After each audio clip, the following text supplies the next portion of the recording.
Hey everyone, it's Isabella. Welcome back to my channel. Welcome to my channel if you are new. Today is a very exciting video for me because we are going to be going through my 2023 reading journal spread, and this is my first year ever having a reading journal and keeping track of everything, and I'm just really excited. I'm really proud with how my reading journal has turned out. So without further ado, let's get into the video.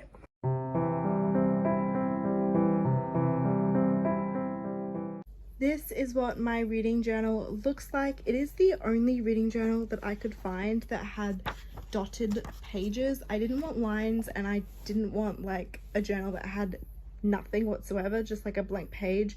I wanted dots, and this is all I could find, but I'm not mad about it because yellow is my favorite color, and I definitely think that this reading journal will be my 2024 reading journal as well, because I highly doubt I'm going to be able to fill this entire book up this year. So I'll have it probably for this year and next year, which is quite exciting. Opening it up, the first thing is kind of like the cover, I guess. So this is like my favorite page, I think. I have my name and book journal 2023. And this is kind of like the whole aesthetic of my book journal. I don't have like a set aesthetic, it's just kind of flowers, butterflies, color, because they're things I like. So it's a bit of everything, but I just think it looks really cute and I love it. Moving on to our next page, we have this, which is just some quotes because I needed to put something on this page. It's not a dotted page. So I've got, I'm not afraid of storms, for I am learning to sail my ship. This is by Louisa May Alcott, Little Women. It is my favorite book of all time. And then my second favorite book, The Midnight Library by Matt Haig. You don't have to understand life, you just have to live it. Then we have What We Think to Be Our Greatest Weakness Can Sometimes Be Our Greatest Strength by Sarah J. Maas. I Want You to Believe in Things That You Cannot. I liked that quote. It's by Dracula. I also really liked that book. And then we have Nothing is All Good or All Bad. She says, life is so much messier than that. And I just think that's a very true little quote. My reading goal for 2023 is 70 books. This is the same reading goal I had for 2022, and I reached it around the end of November. I definitely think I'm going to read way more than 70 books this year, or I hope so at least, but I didn't want to put a lot of pressure on myself, and this is a goal that I know is achievable, so I'm going to stick with 70 books. Maybe next year I will reach higher, I guess, but I don't like to feel under a lot of pressure. So 70 books is it, and I'm just going to color the squares as I go. Moving on, we have pages read. Now, I've never actually tracked my pages, how many pages I read a month. It's never been a thing for me, but apparently a lot of people do track their pages, so I thought I would do it just for a bit of fun.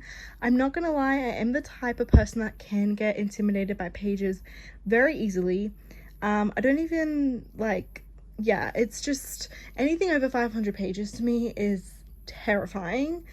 And usually if they are over 500 pages, I physically cannot read a physical book that's that big. It's just so scary. Like, I have to read it on the ebook. But maybe this year I can challenge that and change it, because that is a bit of a flaw. And then we have my star rating, which I think is one of the most important pages in this reading journal. So 1-star books are terrible. I literally never give 1 stars, but you know. And then 2 stars, I didn't like it. 3-star, a decent read, but it's probably kind of forgettable. 4-star, I loved it. And 5-star is a new favorite. And then obviously DNF did not finish. I do have pages dedicated to DNFing, but yeah, like I said, this is a very important page, and it's also one that I kind of love. I think it's cute. Anyway, moving on, we have anticipated reads.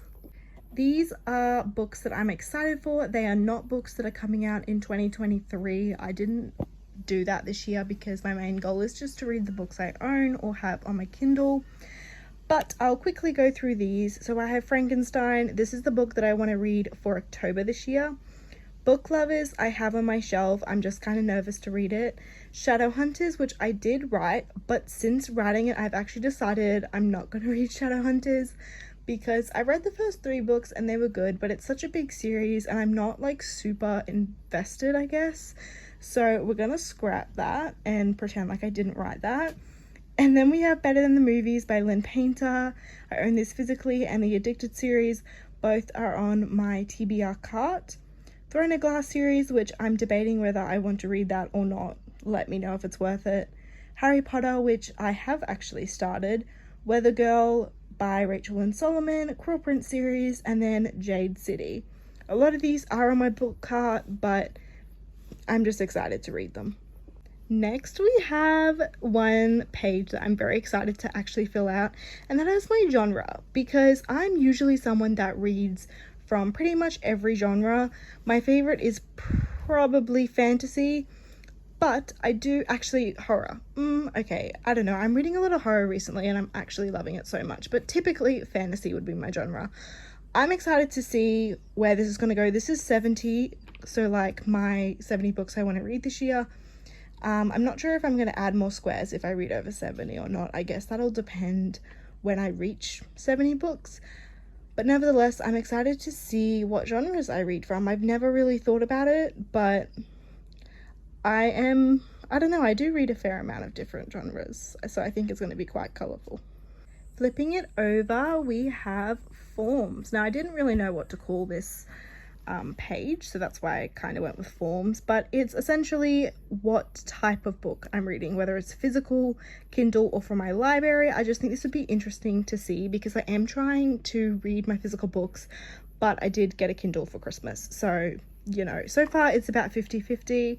I will just write in the symbols every month and see, I guess, how many books I read. This will also be helpful for my end of year wrap up, which is kind of why I did it. It would just be a good way to track.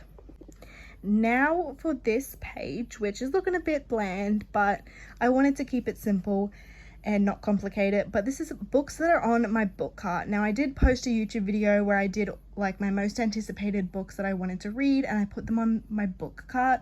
So these are all the books that are on it. I have already read the first 2 books in Harry Potter.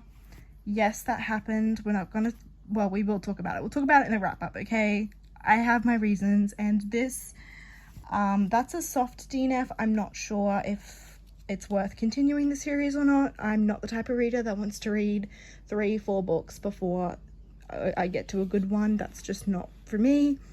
So I'm unsure about Throne of Glass, but anyway, these are just the books, and this is just so that I can hold myself accountable and try and read all the books that are on there, because that is one of my 2023 book goals. The next 2 pages are for my standout and disappointments. Now, standouts, these are not my 5-star reads. These are books that are like all-time new favorites. I might only have 2 books on this list by the end of the year, I don't know, but these are like next level books. I don't know why I did my D so big, but anyway. And then on this side, we have disappointing books. So I'm going to assume this page will be a lot longer than this page because, well, I tend to have high expectations. So that's like a given. And then the last 2 pages, I have my do not finish. Now, these will be for like hard DNFs, meaning I will never go back to the book. Not for ones that I may go back to. For example, Throne of Glass, I am not sure if I'm going to go back to that series. So these are like, will never read. And then the Buzzword Challenge. So I'm participating in the Buzzword Challenge. I was going to do a whole TBR for it, and I filmed it, and then all my clips got deleted, and I really don't feel like filming that again. So as the months go along, I will fill out the prompt for the month and then the book I read, so I can keep track of all the books that I read and make myself complete this challenge. That is it. After that, there's blank pages. Each month I will dedicate a page to the month, fill it out with all the books I read and all the information, but obviously I'm not going to do that until the month. I do want to let you guys know that in my monthly wrap-ups at the end of the video, I will be including clips of me filling this out. I just think that's a fun little touch that I don't really see many people do, but it sounds like a really like exciting thing to just watch someone fill this, at least that sounds exciting to me. I don't know if that's exciting to you, but through the months you can see me fill this out, and then at the end of the year we can do like a overview of it and go through it, and I'm just really excited. Anyway guys, that is the end of this video. Thank you so much for watching. Make sure you like, comment, and subscribe if you like, and I will see you in my next video. Bye guys.